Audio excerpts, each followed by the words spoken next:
How you doing, New Bedford? My name is Erik Andrade, and I'm a candidate for School Committee of New Bedford. Before we begin, I just want to thank all those that went out and voted for me in the primary. With 3 weeks, we got 3,000 votes, and I just was really impressed by the fact that people were concerned more with the issues than name recognition or just signs in the community. I didn't really have the finances to have signs, and now moving forward, I don't even believe it's necessary. Although I'm not knocking anyone that has them. I'm going to speak off the record. I don't have a teleprompter or a speech prepared.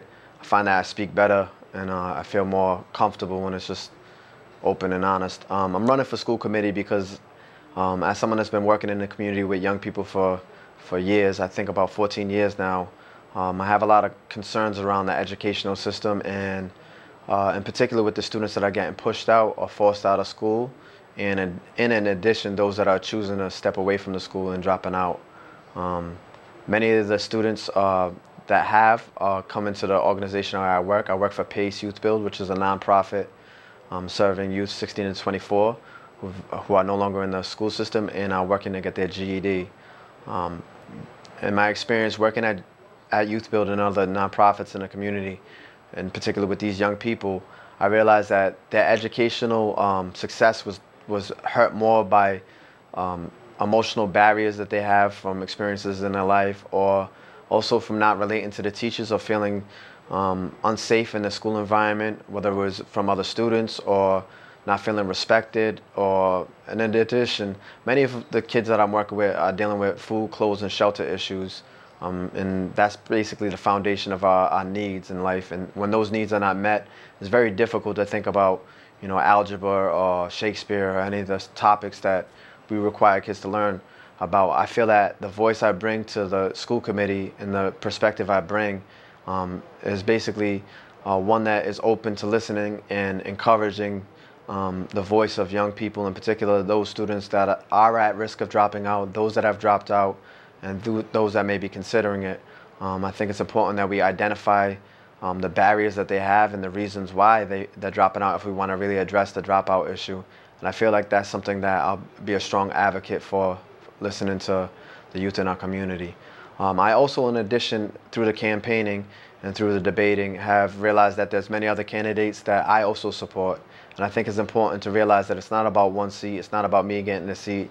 It's about having a voice, a diverse voice, and a diverse group of people who have good intentions and have good ideas in terms of ways we can address some of the problems, but also have a grasp on what's really going on.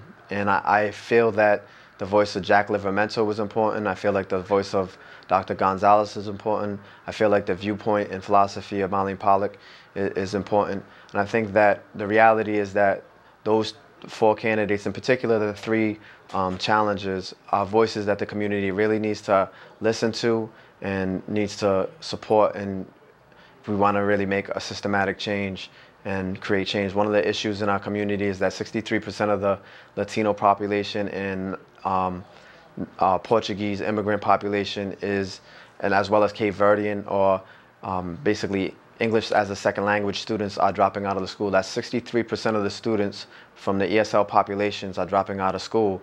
It's the highest dropout rate, and if we want to address the dropout situation, we need to provide resources to that specific need. We need to increase funding for ESL teachers and specifically target creating a change in that group. Other areas of need, we need to evaluate teachers based on students.